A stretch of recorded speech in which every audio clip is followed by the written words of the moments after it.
بكم في هذه الحلقة الجديدة من برنامج في بيت السفير. ضيفنا اليوم هو سفير جمهورية تشيكيا أو التشيك. Thank you, Mr. the Ambassador, for hosting us, and thank you for being part of our show. It's my pleasure. Welcome at our embassy. Thank you. Let's start with your beginnings. How were you appointed an ambassador, and why you shifted from police thing to the diplomacy field? Well, it was very simple, but in the simplicity sometimes it was complicated. I worked as an expert, police expert in Brussels during accession and before accession and after accession of the Czech Republic to the EU. Mm-hmm. And so we work the permanent representation to the EU, which was multilateral field. In fact, it was already diplomacy, it was police diplomacy, it was negotiation of police cooperation within EU, justice. It was related to Interpol? That time not. That was my previous job. I worked for Interpol a couple of years, and that was my start of my professional career. But after 6 years working for Interpol and International Police Cooperation Department, I was selected as a police expert to work in Brussels. Okay. So there I touched the diplomacy and international, a real true diplomatic world. And after my 4 years in Brussels, I jumped over from Ministry of Interior to Ministry of Foreign Affairs. Mm-hmm. And what was your educational background? I studied law and police science, or police law and security issues. So it was a double major, law and no, police? It was combined. It was combined in one major. One major. Mm-hmm. So, and I studied in Prague, and I also studied in Bratislava in Slovakia, which was an interesting time. Yeah. And where do you find yourself more, in the police field or in the diplomacy field? I think everything is related. I was posted as ambassador to Libya, where security issues, police cooperation, and it was related all the time. So I cannot say I'm rather here. You enjoyed or there, both. But you can enjoy both. Because even when I worked for police, it was about international relations, about negotiation. It was about meeting people from different countries, and it's very similar when working as a diplomat to learn the culture, to learn the people, to learn the history, to learn the habits. So the traditions. It's quite similar.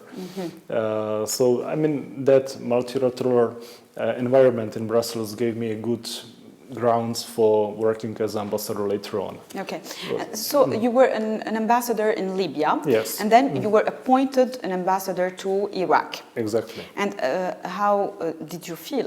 Were you scared or when they appointed you, or you discussed it with your government? Well, I was a little bit scared because this was very new when I was appointed the ambassador to Libya.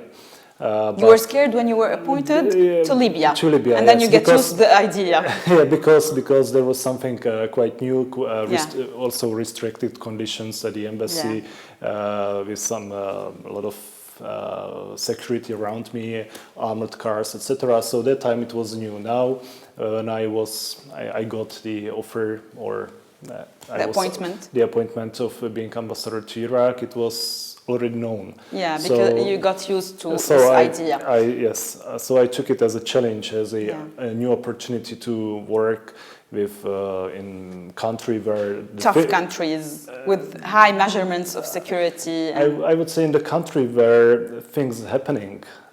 So that was my first view. Iraq, that's a country where the civilization was born. Now the country where the problems are. Daesh was born. So there is a lot of affairs going on, and that's for every diplomat is challenging such countries to serve in such countries, because Otherwise, I don't say that if the country is too calm, that the diplomats are bored. It's not. They have opportunity to pay attention to culture or to art. But here it's a mixture of security issues, a mixture of political instability. The focus is on this region, so it's they really, are playing a major role in the Middle East, let's say. Yes, so everyone, I mean, all the countries are focused on this region, and being part of this is really a challenge, and it's a great opportunity from professional point of view. Yes, sure. And what's the difference between Libya and Iraq in terms of maybe security measurements, cultural life? What do you think? Well, I don't want to... Let's put it this way. Which country for you is much easier for living? Well, for living in both countries, we at the embassy we had restricted procedures where how to travel, how to leave the embassy, where to go, where not to go. So it's more or less similar. But when we talk about work-wise comparison, it's a very big difference being here than to be in Libya, because I was there in 2014, first half of 2014, and that was the time of when the crisis, the real crisis, which still is going on, started. So there was no there were 3 governments, several prime ministers. It was too complicated. You didn't have partner. Yeah. And we are, as the ambassadors, diplomats, you need to negotiate with a partner. And if you have none, or if you have too many with no competencies, then it's very difficult. So here we have a prime minister, we have a president, we have a government, we have a police, we have an army. So we can work on... As diplomats, we can work on bilateral relations. In Libya, it was... there are institutions here. Yes, and in Libya at that time, it was just a question how to survive. I mean, because there was no fuel, no electricity, problem with water supply. So it was that everyone, each embassy was focused on its own work, I mean, how to survive. And then if there was some extra capacity, so to continue to keep the relations between the 2 countries. So in Libya it was tougher than here? I think in many aspects, yes. So I'm enjoying the time here so far. Good. So tell me, how are you spending your time in Baghdad? Well, as I said, that we have quite restrictive arrangements here, so most of the time we spend at the embassy. There is, of course, some administrative work related to the embassy, but it's also the opportunity to meet people at the different political meetings, diplomatic meetings outside of the embassy, mainly in the international zone. So meeting European ambassadors, meeting the representative of your government, the ministers, members of parliament. So I'm trying to meet many people as possible. So I try to every day. I am trying to get out. And away from work, how do you spend your private life or your free time? Or well, it's very tricky how to. Of course, as I mean, everyone needs kind of movement. So I try to do a little bit of sport within our, let's say, small fitness center, improvised center. So sport, it's reading some normal books, different than working or the political materials. And then it's the communication with the family in the evening, to call to my mother. You have Skype, you have FaceTime. Yes, this helps a lot, and I always think about the people who invented Skype and Viber and WhatsApp. That makes our life much easier. Much easier. That we are in contact with our families. And you are here since June, so you didn't make friends, or you didn't have the chance to meet friends, or? Well, we are trying to meet. There are groups of ambassadors we are meeting more often. Of course, we are trying to meet, but nevertheless, it's always when you are traveling, then your team, the security is traveling with you. So you have to think not only about yourself but also about the other people around you. So it's much more difficult to get out. But you know, here in Baghdad, there is a good and bad thing that the people do rotate very fast, very frequently. So you meet one person, and within a couple of weeks, it's replaced by a new one. Because some embassies have a 1 year rotation scheme. Some embassies have 2 years rotation scheme. And what about your embassy? We have 2 years. 2 years. So you're staying here only for 2 years. Well, it depends on the government, Yeah. on the Czech government, and of course on the Iraqi government. But as a rule, it's normally 2 years in these hardship countries. Okay. Doesn't prevent me to stay longer if there is a need or if I want. So I can ask. You may renew the term. I can renew the contract and stay here longer. But don't ask me now. Why? Well, because the vision is not very clear until now. No, I do really enjoy the work here and the life here, but nevertheless, it's without a private life. I mean, most of the time you spend in work, in office, and in activities which are. So I would understand that you won't ask for a renewal for your term. No, it's not like this, but it's hard. I mean, it's not easy just.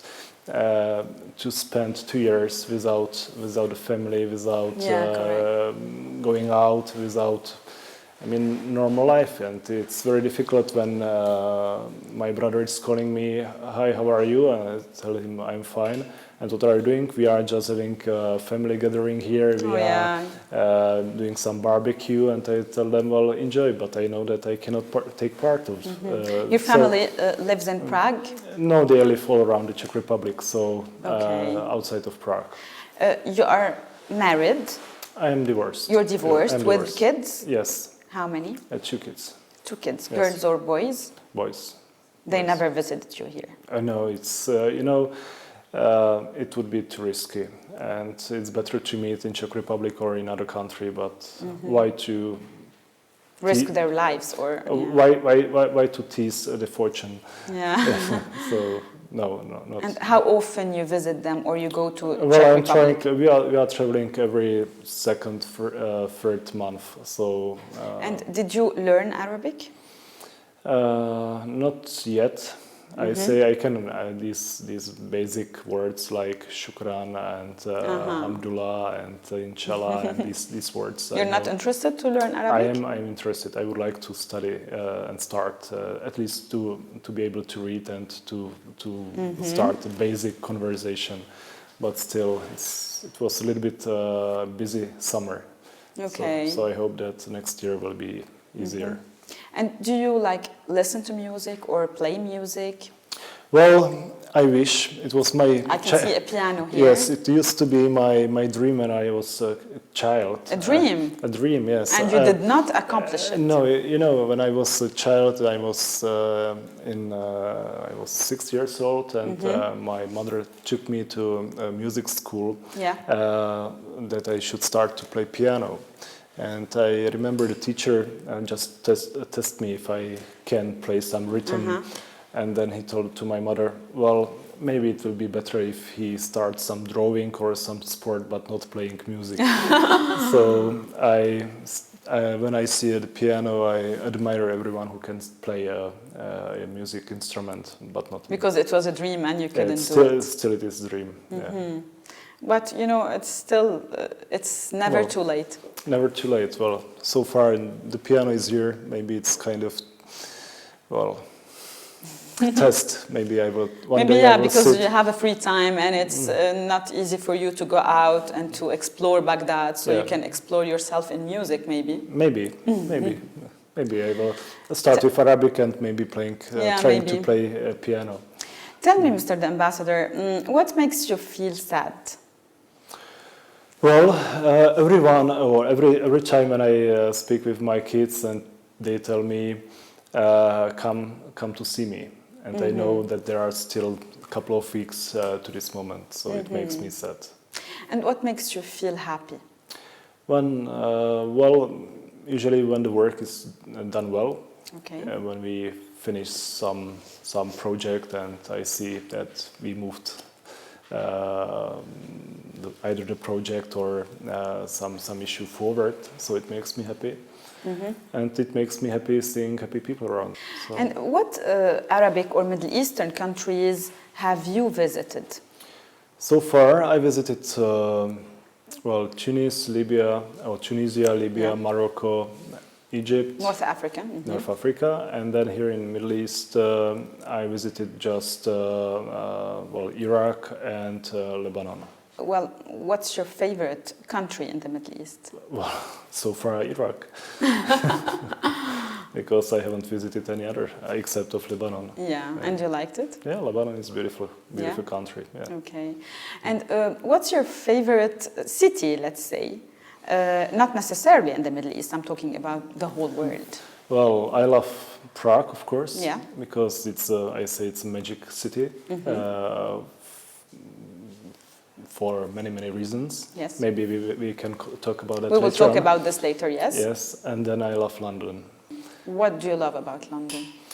London, it's, in London you have the feeling that you are in a huge city, but within 10 minutes you can be in a narrow street feeling like in a countryside. So it offers both the life of big city and provides you calm areas where you can just have a beer or have a coffee and meet friends. So you have both, and it's the atmosphere there is amazing, and the clouds.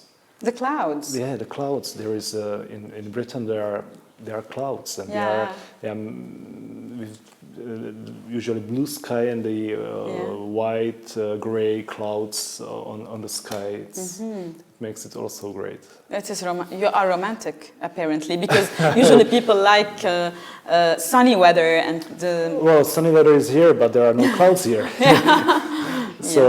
But in London there are clouds. So let's go for a break and we'll come back. Okay. فاصل مشاهدينا ونعود.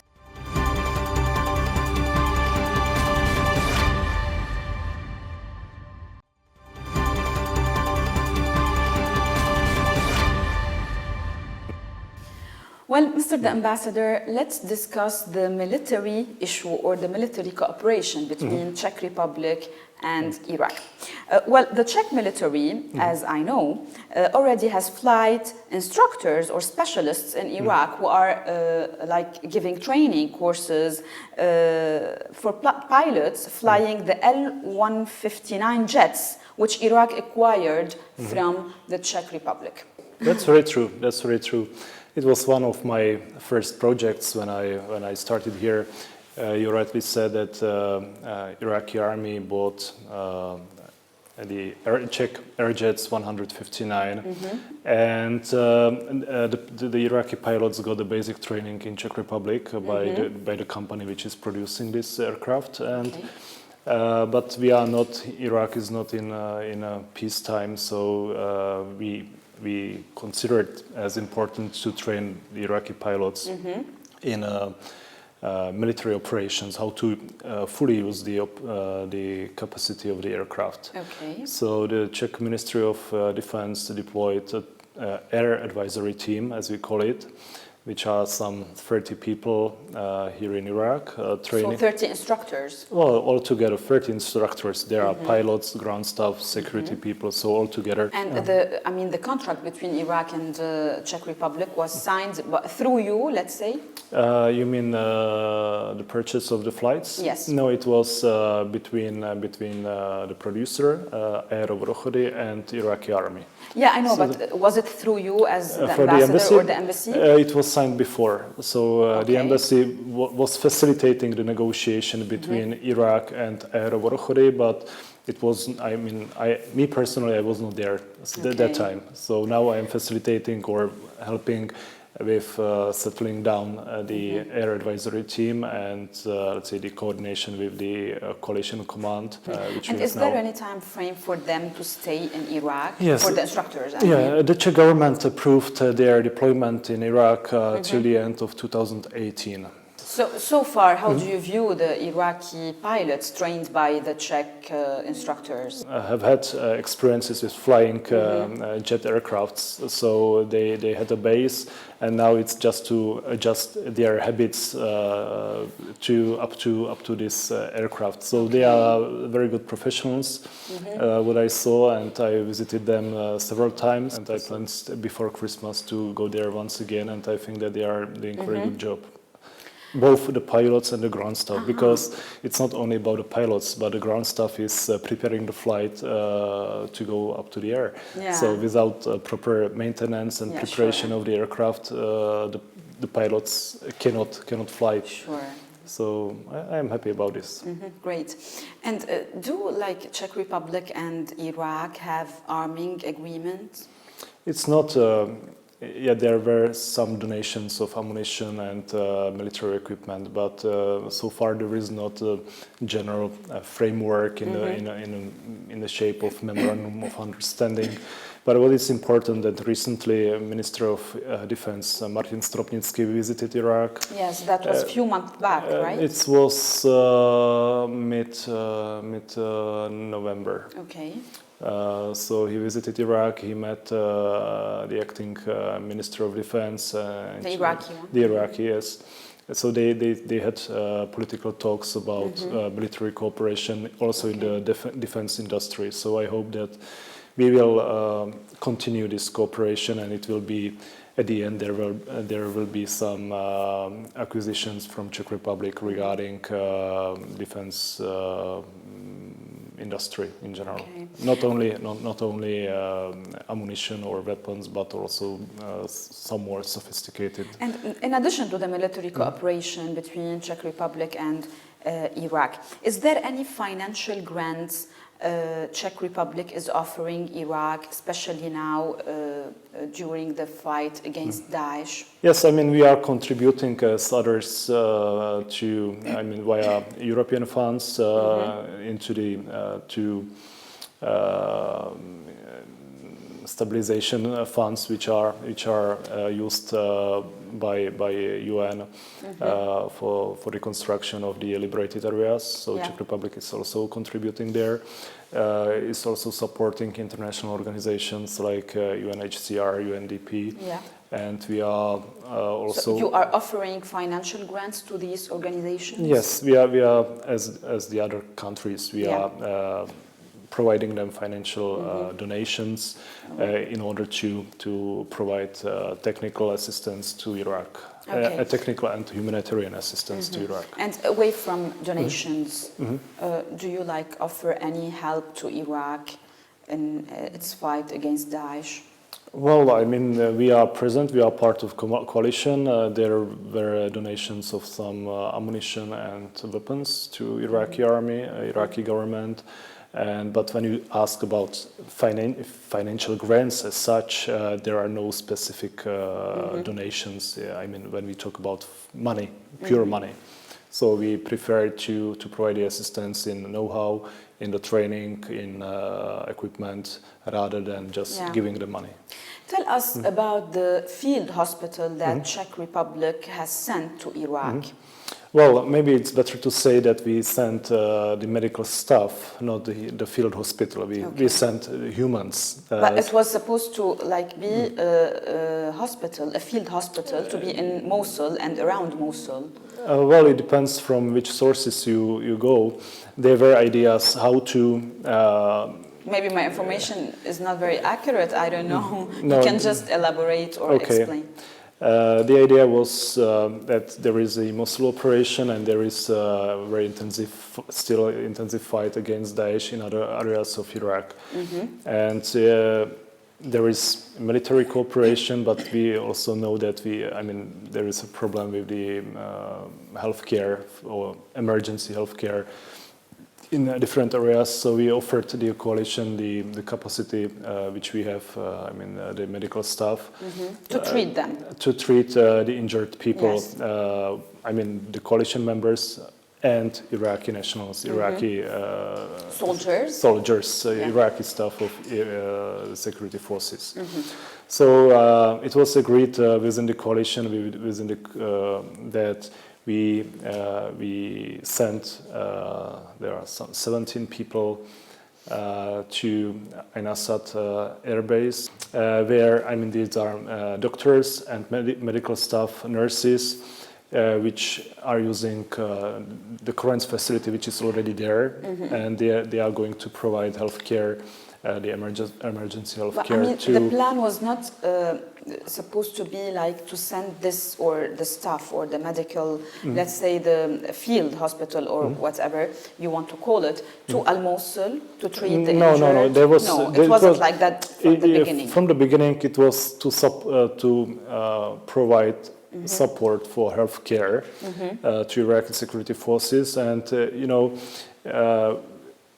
everything is organized and agreed within the coalition command. Okay. So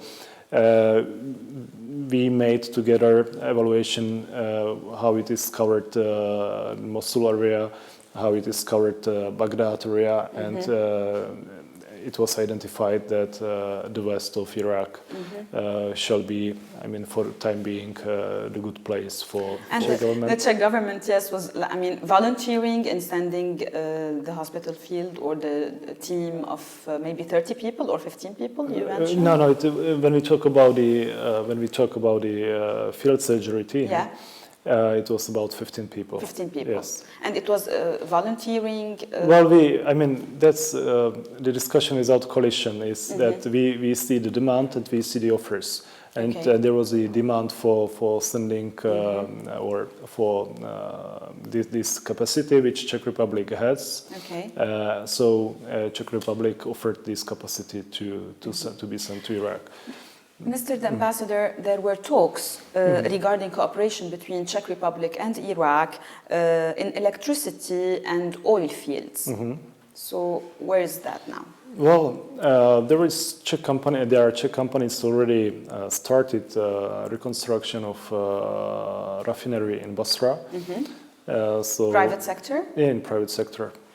So I mean, we are there, and we hope that we will continue in other locations because we want to continue the very good relations which we had since the past. And I think Czech Republic has a good experience in I mean, because there were industrial areas which were built by Czech companies. So there is Czech technology, and I mean, which can be either repaired or upgraded, renovated by the Czech companies, which still exist in Czech Republic. So they have still the plans, and they have the know-how how when these refineries or technological complexes were built. So I hope that we can continue on this, or we can restart this very good cooperation from the past. And I mean, we have the know-how, we have the technical experience. There is a very high level of quality of the Czech products. So there are all conditions for good cooperation. Yeah. And are you working seriously to encourage companies from Czech Republic to invest in Iraq? Yes. Not necessarily in oil and gas. I mean, I know that there are many more areas of possible cooperation. It's construction, engineering, transportation, exactly. So I think there was like a talk about dams construction also. Well, yes, but not necessarily only dams, but it's, I mean, general water management is also a big field of, I mean, where Czech Republic has very good level of experiences and can be offered to Iraq. And building manufacturers. Yes, power plants as well. So yes, we want to help Czech companies to come to Iraq and to explain that, well, there is the issue of security, but there is not. And then it's your role, I think, as ambassador or as embassy of Czech Republic in Iraq. So I'm planning to organize a seminar in Prague beginning next year, where we are going to collect Czech companies who either already have experience in Iraq or are planning to start a project with Iraq too, and I'm planning to invite some Iraqi experts that we talk together. What are the limits of the cooperation? What are the risk factors? Where are the positive areas of positive incentive of cooperation? What are the opportunities here in Iraq? They have fears and concerns to invest in Iraq, right? No, of course. I mean, when you just see why. When you see the Czech Republic, some 80% of Czech exports goes to Germany. Yeah. So, which is very stable, secure market. So when a Czech company starts a joint venture somewhere in Iraq, so they have to have good reasons to skip, let's say, the Germany, let's say, or safe Europe, and start business activities in other countries which are unsecure, less understandable. They have different culture, but still, I think that we have to support and encourage the companies to invest in Iraq, because, as I said, there is a long tradition of mutual cooperation. The Czech or Czechoslovak technology is here, so why not skip it? We should use it, and we should offer you the new technology in order to not only to focus on oil and gas, but also to start some projects in solar energy, water sanitation, new technologies in agriculture, because Iraq is a virgin country. Yeah, I mean that needs everything now, but after the war. But you have water, you have sun, you have very very good soil. I mean, which is suitable for agriculture use. So I mean, you have everything. Just use it, take it. And it's one of my priorities to help Iraq in this and bring people who can just show the way. Yeah. And it's possible to do it. This is really important. And there is another thing I forgot that. There is the recycling of plastic and recycling and waste management, which is also, it's energy. Yes. I mean, wherever you go around, you see tons of plastic, used plastic bottles. And I mean, it's a material which the company are buying now in Europe. And you are burning this here. Well, there was a few initiatives or individual initiatives, but they didn't work. I mean, it didn't work. It's not easy. It needs years and years to train people to do the recycling thing. Well, it took us some 10 years to understand that in Europe or in Czech Republic. It's part of their culture, you know. No, it's not. No, it's easy to say. I mean, they do it at schools. No. It's not. It's easy to say it's not our culture, so we throw away the waste out of the car. Yeah. It's a question of education and just if the parents. This is what I'm talking about. I mean, it's a part of, let's say, part of education, because it's like taught in schools. Well, not only, but in the families. In the family also. And the parents are giving the examples. So, I mean, it's our duty to take care about the environment we are staying. And so we have to. It's also awareness. It's media. It's family. It's education. It's many factors that need to be put together just to make this work. Let's say successfully. That's true, but I mean, individual example is important in this. Individual example, sure, it is very important. But I was telling you that individual initiatives were like was done here in Iraq or in many countries in the Middle East, but it wasn't really serious, because individual, it's important to start an individual work. But it's not easy to maintain it or to follow it up or to. I know. Yeah, I mean, we need organizations, we need NGOs. This is what I think what we need to continue or to be like solid in our decisions to start doing this successfully. That's true. We have to start in schools. Yeah, in schools kids. And in families, as you said. Yeah. Let's talk about the trade volume between Iraq and Czech Republic. Well, I can say that we are. I mean, in this area, there is a positive development when we compare 2015 and now see first 9 months of 2016. We can see that there was import. Last year, the import was around $88 million US. Now, for first 9 months, we are around $108 million.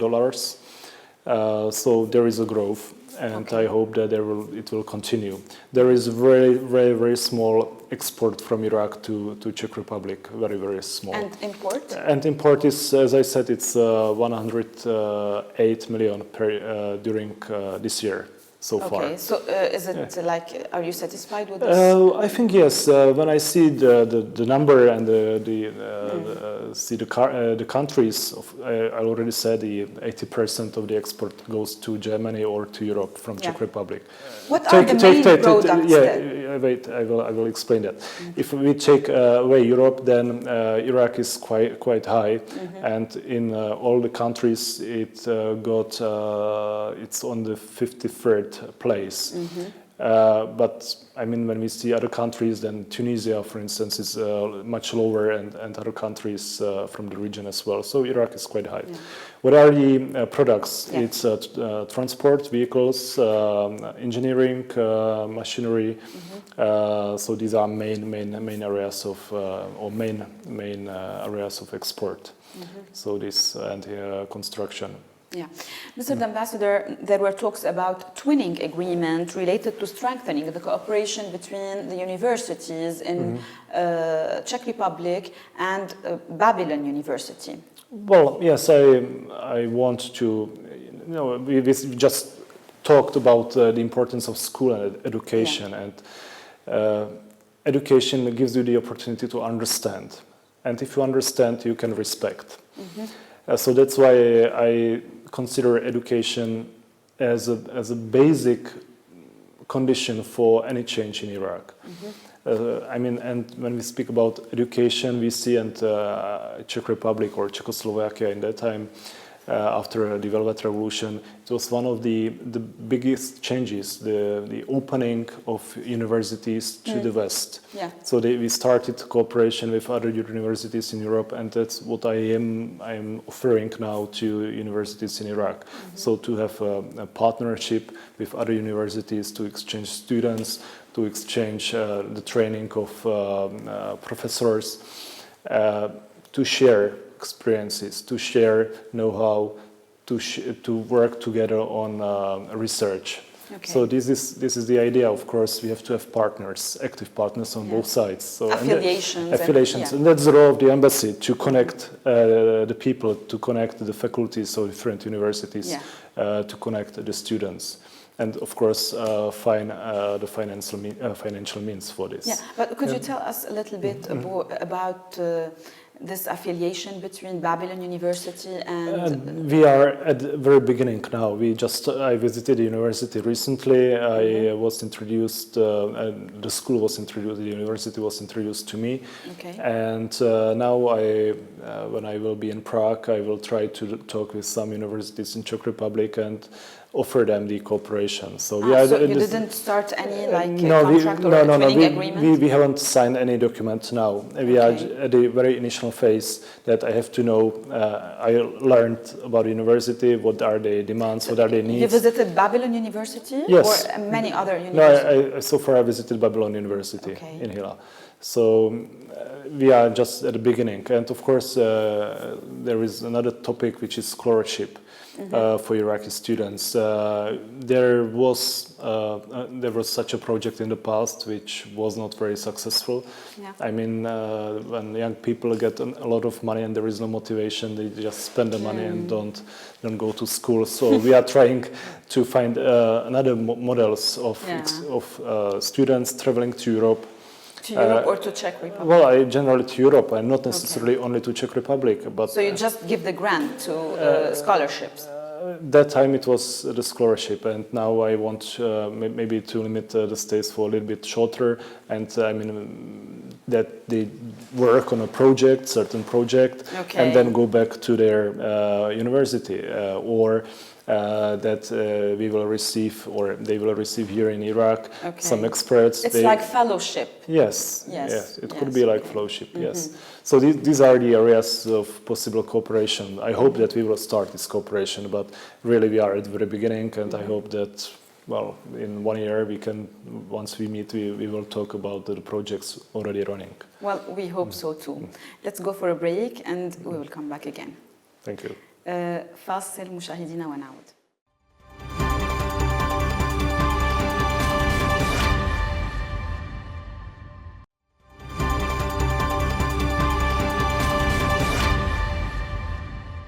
Mr. the Ambassador, how do you view the political situation in Iraq in general? Well, it's complex. It's not easy to understand. For someone who comes to the country and is supposed to give proper reporting about the political situation and political forces back to Prague, it's not easy. You are scratching the layers only. So my first view is, I mean, it's important first that there is a dialogue, which shows that there is a democracy. I mean, there are a lot of interests, different interests in play, but it's very important now that everyone understands that they have to be united in the fight against the common enemy, which is Daesh. So it's important, and this good example shows that if there is a will, there could be unity. There is a way. And I hope that, I mean, this good example will be followed later on when the government and the parliament is discussing the budget, when it's discussing or will be discussing future reforms, economic reforms, investment, etc. So I am quite optimistic. Okay, and what would you say about national reconciliation in Iraq? Well, it's something which is not easy, will not be easy, and it will take generations. When I see our history, and still after 70 years, we are discussing some atrocities from the Second World War, and it's 70 years. So it's important to start the process, that the both sides talk each other and listen to each other as well. And well, the state, and there is a big role for the state that should bring the responsible people to justice, but repeated violence is not the way. I mean, but don't you think that national reconciliation is the solution to a better Iraq, or to a peaceful Iraq, or to a well-developed country? I would say it's a condition for cooperation. And if there is no cooperation, there is no Iraq. And if there is no Iraq, there is no reconstruction of the country. So, I mean, we have to start with the people. I mean, if the people from two villages are not able to live together, then, I mean, it's the beginning of the end. So that's why the reconciliation is so important, and it has to be from down up to up. And there is, I mean, important role of politicians. They again should show the people that maybe they have different opinions, they have different aims in political life, but still they have to respect each other. Yeah. Do you think that the crisis in Iraq is the influence of what's going on in the neighborhood, or it's just like a local crisis? Of course, it's not local crisis, and we can go several hundred years ago, and we see that Iraq is on crossroad. It's similar, which is a similarity with the Czech Republic, that we were on the crossroad from the east to the west, and Iraq is the same. I mean, it's on the crossroads from east-west, and the people and the tribes are moving around from one region to another region, and here it's everything melted together and mixed together. And so let's put it this way: it's the influence of the regional conflicts. Of course, I mean the conflicts in other countries and what's going on in Syria, but not only in Syria, what's going on in other countries. It has, of course, a direct influence on Iraq, and how do you which makes the solution much more difficult. Yeah, because I know what you mean, but how do you view, I mean, the influence of Syria or the war in Syria on Iraq? Well, first there are the the problem of Daesh as such. There is a problem of the foreign fighters coming to this region from Europe, but not only from Europe, but from some other countries on the north. And and the people here are the victims of the conflict, of the crisis in Syria, and we see the refugees running. Now the refugees are running out from Mosul to Syria because they feel that there is a better situation there. So there is a direct link to this, and unless. I hope that the situation in Iraq will be stabilized very soon, and it will have the positive impact on the situation in Syria. We hope so too. And are you part of the National Alliance in the war against Daesh? Yes. And what's your role? We discussed that already. That we are contributing with the military presence. We are supporting Iraq in humanitarian support. Humanitarian aid, which is provided. Other than this, in the field, let's say. You mean if we have soldiers? Yes. In the field, in the battle operation? No, we don't have. We don't have. Not even consultants. No. Well, regardless how do you call it, we don't have. Mr. the Ambassador, several foreign embassies facilitated or offered the way out of some Iraqis to Europe, let's say, or maybe the United States. So does Czech Republic embassy is doing the same? Well, we can talk in general that we are providing so-called humanitarian asylum for people who are escaping from the war areas. So if there are such asylum seekers, we would provide them asylum. The right of asylum? Yeah. If they would apply for asylum, we would provide asylum. You are providing right of asylum to Iraqis? Yes, of course. But it's always individually evaluated. Each application, each person is individually evaluated.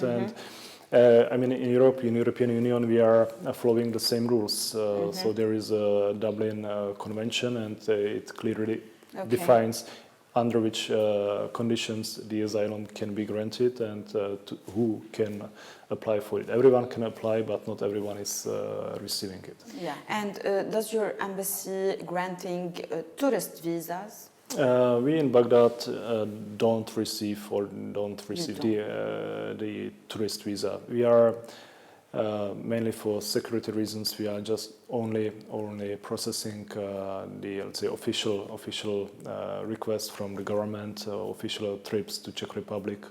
But let's say the touristic visa are handled by our consulate in Erbil. And the official visas are not like Schengen visas. Yeah, they are Schengen. Yeah, we are talking about the purpose of travel. So which is official. So official meeting to Prague, or we are representing here Austria as well. So there are meetings in Vienna. So we are also processing this. Only for official visas. Only for official. And why you're not granting touristic visas? There are several reasons. There are security reasons. There is a capacity reason at the embassy that we are planning a reconstruction of the embassy. So the consular office is very, very small. So we hope that once the reconstruction of the embassy is over, that we can also accept the tourist visas. Okay. And after the reconstruction that you are doing for the embassy, do you plan to sponsor or maybe open the house or the embassy to cultural events or artistic galleries or something like that, like other European embassies doing? I wish I can do that. I wish, but I have a dream. I would like to maybe focus on something different. So the cultural aspect is not a priority for you? No, on the contrary. It's a priority, but I want to, because it's priority, and I think culture equal to education and I mean national heritage and it's part of our traditions.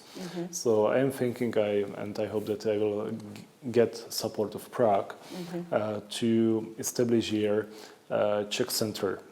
Czech Center, we call that as an institution which is just about the culture, education, about art. So presenting it's cultural center.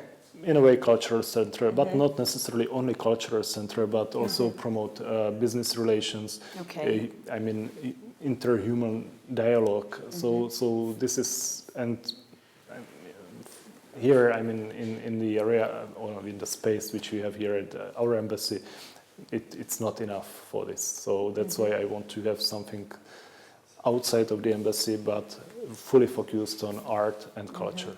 Okay, so I mean, you have plans to sponsor such activities, but in another way, in opening a center. Yes. And you personally, do you attend art galleries in well, Iraq, or like I didn't have time or didn't have opportunity to do that yet. But if there is, I mean, if the security allows and there is such event, I am keen on participating in this, because I know that this tradition of art is huge and it's extraordinary, and it's another face of Iraq which has to be shown in Europe. That it's not only fight so against. You have an idea about the art in Iraq. It's exceptional in the Arab world. Exactly. It's exceptional, and it's maybe due to the crossroad that here are mixed different influences, and that's why it's so exceptional and so special. And you know, the architecture also is special in Iraq. So you didn't have any chance to go and see expositions or art galleries, or so far not. No. So far not. But I hope that still during my time in Iraq I will have opportunities to learn more about it and also show Czech art and Czech design, Czech architecture in Iraq. So you want to like do the exchange thing related to culture. Yes. Yeah, bring the Czech artists here, bring Iraqi artists to Prague. You have this plan? Yes. It's a long-term plan? Or it is. No, it's not for tomorrow or day after tomorrow. It's but it's during my time in Iraq. I definitely. But as I understood, you're leaving in one year. Well, that's not sure. So still, and if you leave, the next ambassador will continue what you have started. I don't know who is the next ambassador, but this is something which I personally consider as very important. So also not to talk only about military cooperation, but also bring art, which is there is no religion, there is no political side. It's universal. And I like what you said about culture. It's equal to education. Yeah. So let's go for a break and we'll come back. Okay. فاصل مشاهدينا ونعود.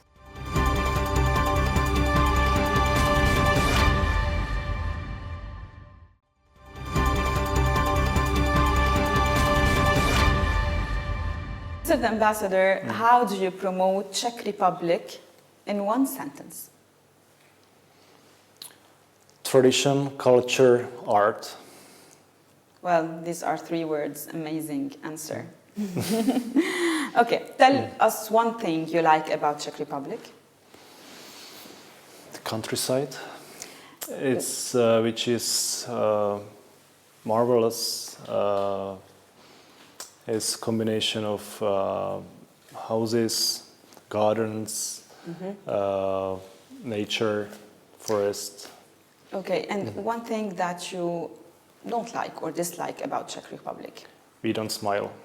Oh, why? I don't know. But you do. But once you are a couple of years outside of the country, and I can compare it, for instance, with Belgium, that you meet people on the street, you say good morning and you smile, and in Czech Republic the people don't smile.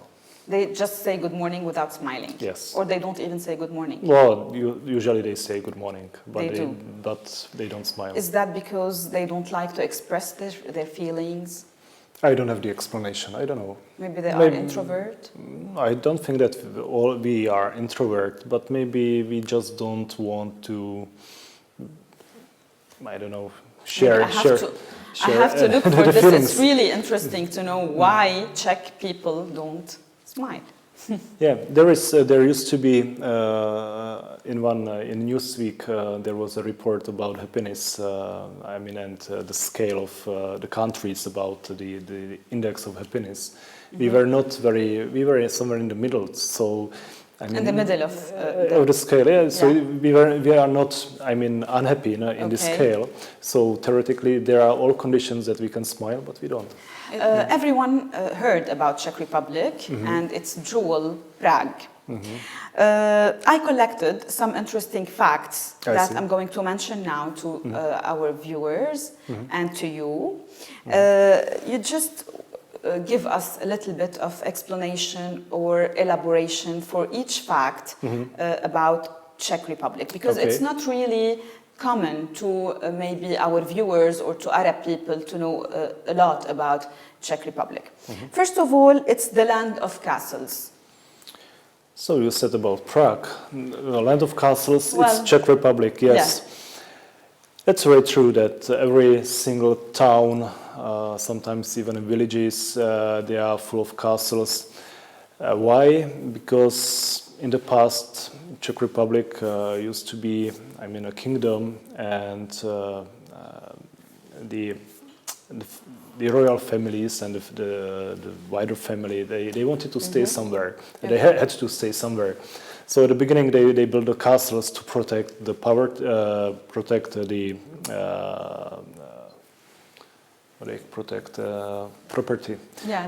So they built the castles to protect the property and protect the people who were working for them, the servants. So, and later on, it was in medieval ages. So later on, they learned that it's too humid, too cold, and they started to build chateaus, which makes new modern. Castle. And there are over than 2,000 castles in the Czech Republic? It could be something like this, yes. And it's one of the highest densities in the world. This is what I read. Yeah. Luckily, these castles are, in the last 20 years, most of them are both in private or state hands, and the private owners invested a lot of money to reconstruct the castles. And what is exceptional, that the castles are accessible for public. Okay. So the people they just go and visit over the. So you can. When you plan the program for the weekend, and it's usually, let's go to this castle, so you can have a tour where the history of the castle is shown, the furniture, the decorations. Sometimes this castle is oriented to collection of, dresses, another for a collection of toys, etc. So it's you really are walking through the history, and it makes exceptional that they are the castles and they are accessible for public. And you think it's like all the 2,000 castles are open to public? Yes, most of them, yes. So which is great. Okay, the Czech Republic is entirely surrounded by mountains.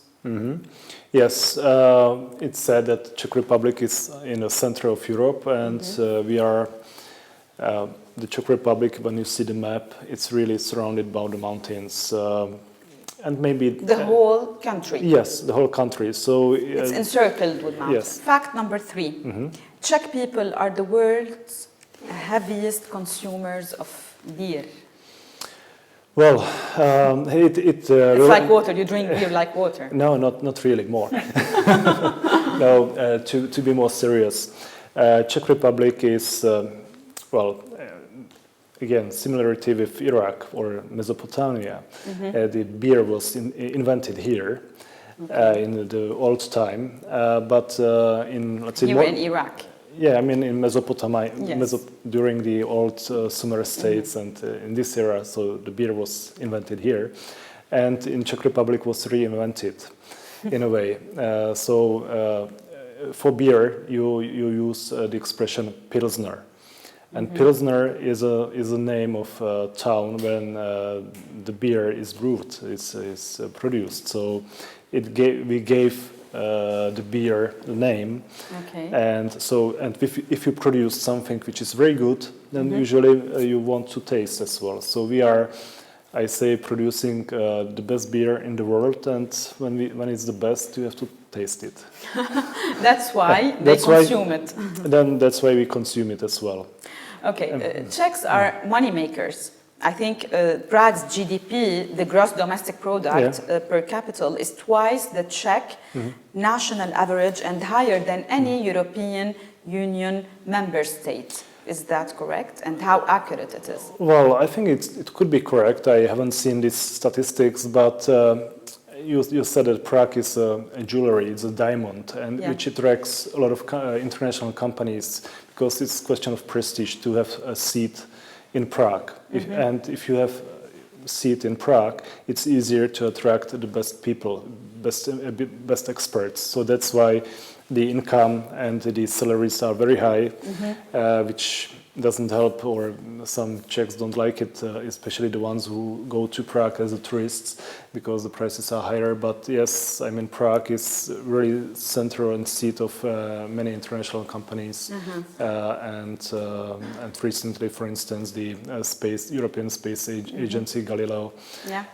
So yes. So Czechs are money-making people. We can say that they are money-making people. Money-making, yeah, they are working hard. And sometimes they are well paid, the top experts. Fact number 6. Well, atheism, paradise. Only 19% of Czechs said that they believe in God. Well, when we see the official statistics, it's probably true, because during the communist time or socialist time, the people who were I mean, there are Catholics, there are Protestant people, there are Jews in Czech Republic, so there are many religious people there. But in the past time, they were persecuted. Far away from religion. They were, let's say, punished being religious or publicly claiming that I'm religious.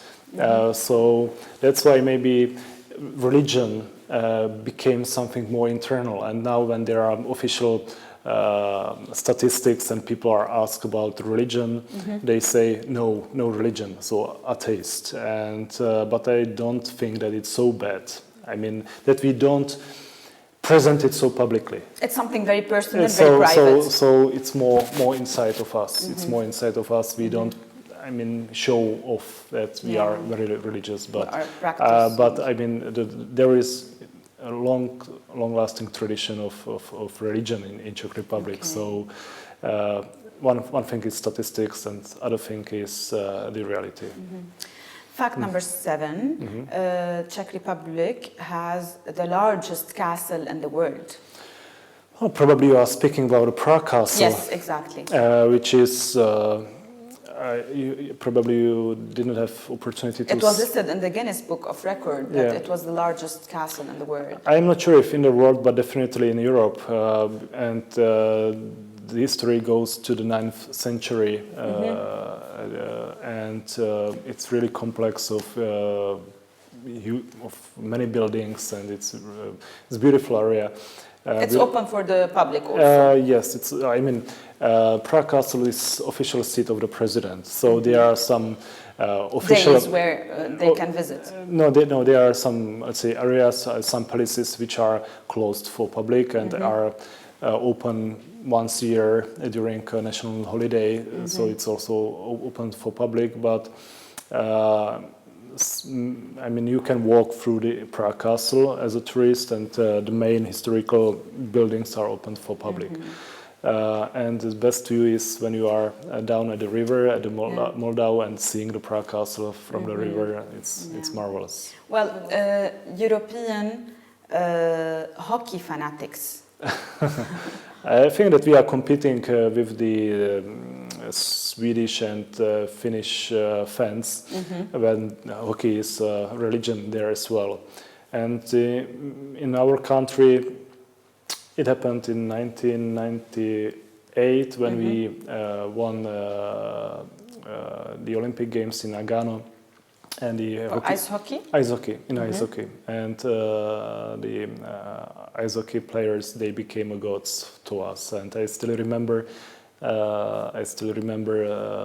when they arrived with the gold medals to Prague, and they were welcomed by the fans. And Jaromír Jágr, it's a name. I mean, he's now 43, I guess, still actively playing in National Hockey League, and the hockey icon, and we have several more. So Czech Hockey School is, producing great players. They are very successful in European leagues, and they are very successful in Canada and in the United States in the National Hockey League. So, and the national currency is? It's Česká koruna, Czech crown. Crown. Corona, you say it in Czech. Yes. So it has like 100 crown is how many in dollars? How much in dollars? In dollars, it's for 100 is $4 approximately. 100 crown? Yes, it's $4. $4. Yes. So it's considered to be like a low currency, not very good currency, right? Well, it's depends on the definition, good or bad currency. When you see the comparing to dollars. Not really. I mean, when you see the exchange rate, the development of exchange rate between Czech crown and euro, and Czech crown and dollars, the Czech crown is very stable and very strong. On the contrary. So this calculation that for $4 you have to buy, you have to spend 100 crowns doesn't say nothing. I mean, you have to compare what you can buy for 100 crown and what you can buy for $4. Yeah. So this is a good defense for. No, it's not defense. It's just a fact. Because when you see, when you see the Czech crown. The people, the investors are buying Czech crown because it's very, very strong and very stable currency in comparison to other Japanese yen or dollars or euros. Another fact that people, maybe they don't know it, is that the contact lenses that you wear, you don't wear contact lenses. I don't wear contact lenses, but that people wear is invented by a Czech. It was invented and by the Czech scientist, and it just corresponds with the high level of Czech science and research, which is, it's not the only invention coming from the Czech Republic. There are many more. Yeah, I know, but this is what I mentioned. I collected one of the facts. And fact number 16, it's an awesome country to visit. Actually, Reporters Without Borders ranked the Czech Republic as the 5th best country in the world. Well, I'm glad to know this. That we are in the 5th place. Recently I saw some... it's as Reporters Without Borders. I see. Recently I saw some report from CNN telling that the Christmas market in Prague is the best in the world. So we are competing with really top countries in a way. Why we are on the 5th place? There is a combination of beautiful nature, clean nature, history and historical sites. There are many places under a UNESCO World Heritage, UNESCO protection. There is very good food, and there are nice people. So good services and great crystals. And the crystal is one of the as a bonus. So combination of these factors, we are secure country, a very high level of services, which means good accommodation, good food, good transportation, and the culture, history So monuments, there castles. There are a lot of things you can do. I Yeah. mean, you can just visit. Ski or go to no, monuments. you can go to the historical monuments. You can go to museums. You can go to listen classic music or very popular are modern festivals, modern music festivals, especially in summer. So there are variety of activities you can do, so everyone can choose.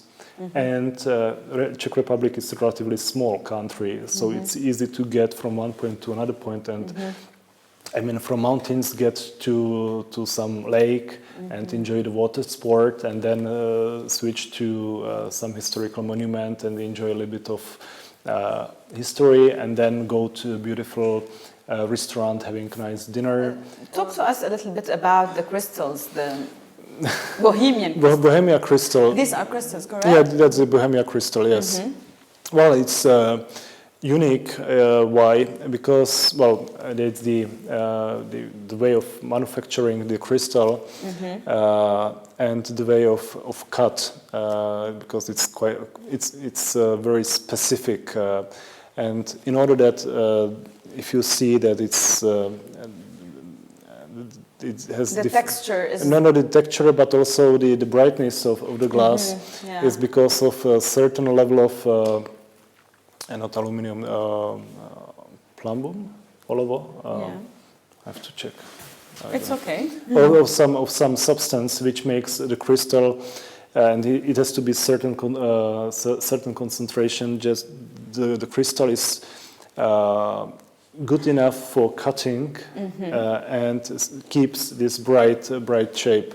So it's. But Bohemian Crystals is like a brand, right? Yeah, it's a brand. It's one brand, but there are many others. It's the best one. Well, it's one of the most famous. Yeah. It's one of the famous one, but it's not the only one. There are many more other. Like what, for example? Like Moser, you can see the glasses over behind you. There's Moser glasses, which are also very famous. There is a very it's modern brand which is La Suite, which produce lighting equipment. Okay. So installations of lights in hotels, in metro. In Dubai, for instance, when you go in Dubai to metros, to the underground, so some of the stations are decorated by crystal done by this company. What's the brand of these crystals in Dubai? La Suite. La Suite. La Suite. Okay. So there is a combination of. And the most expensive crystal brand is? Well, probably Moser.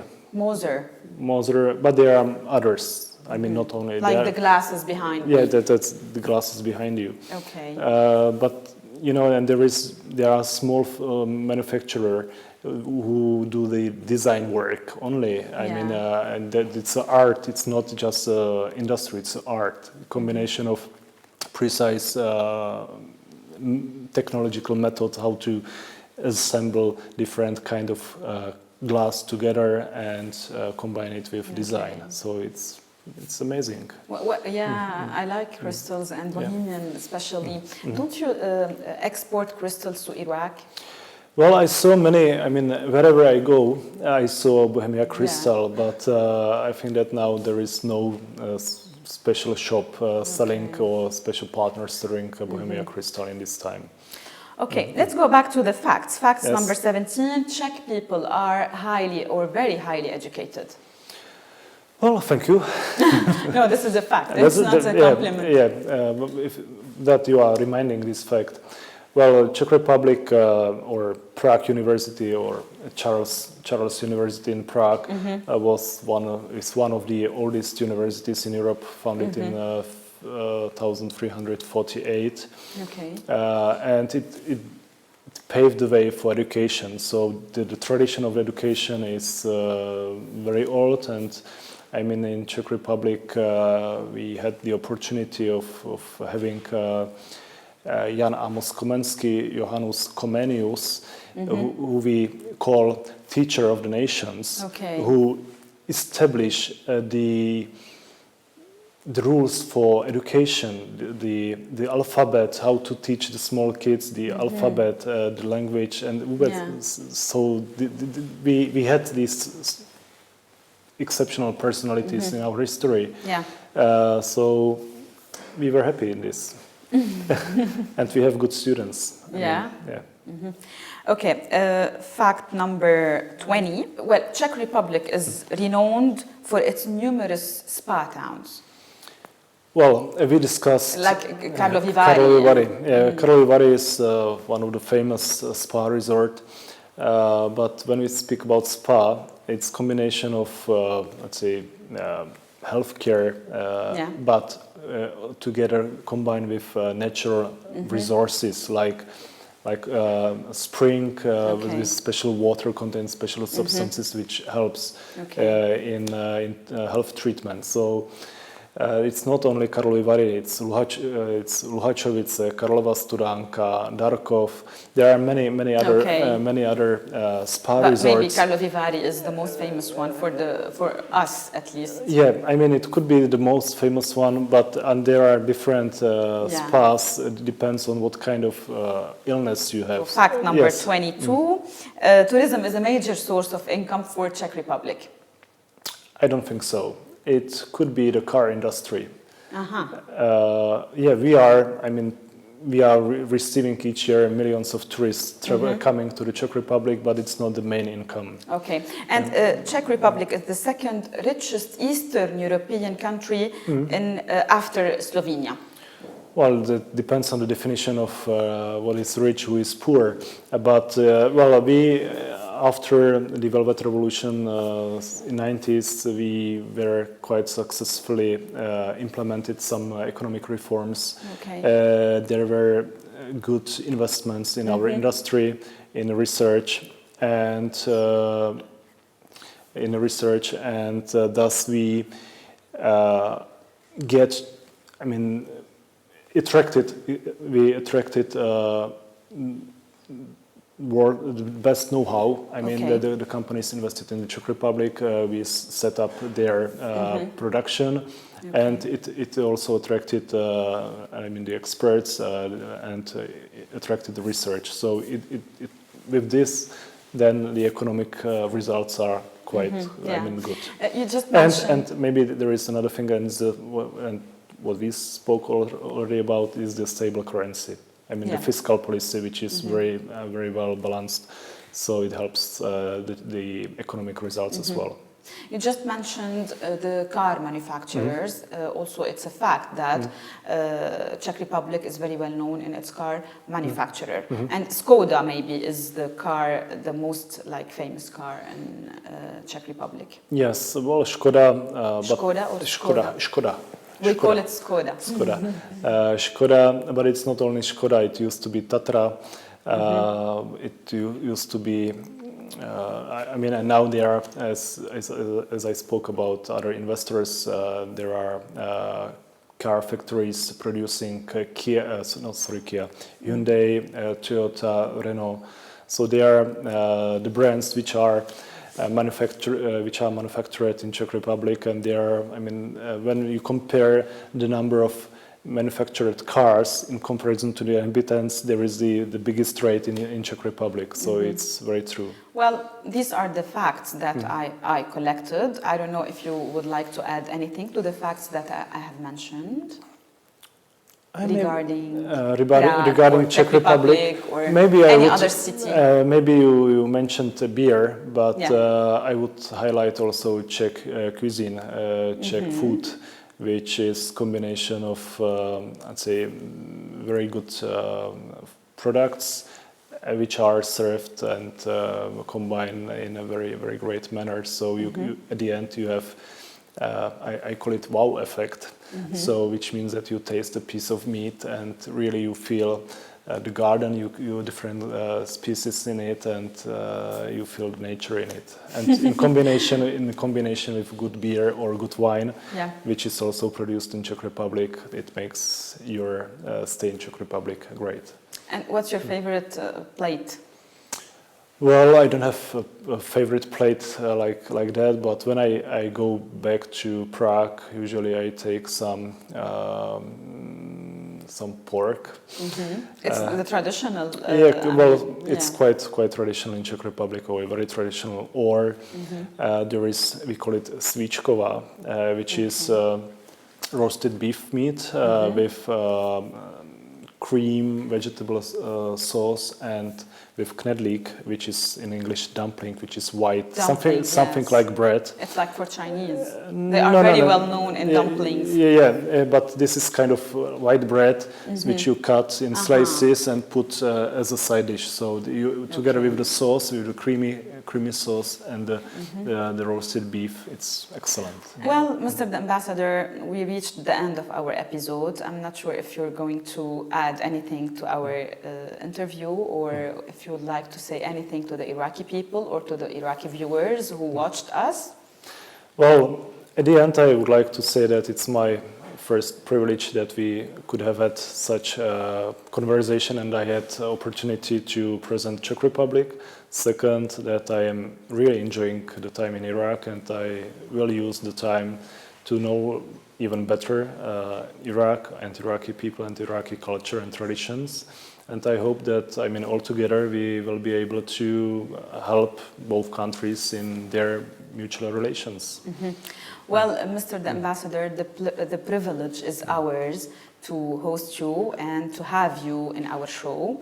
Thank you for hosting us, and thank you for your time, and thank you for the exceptional, amazing episode. Thank you very much, and I wish you all the best for the new year. Thank you, same to you. شكرا لكم مشاهدينا لمتابعتكم، وإلى اللقاء.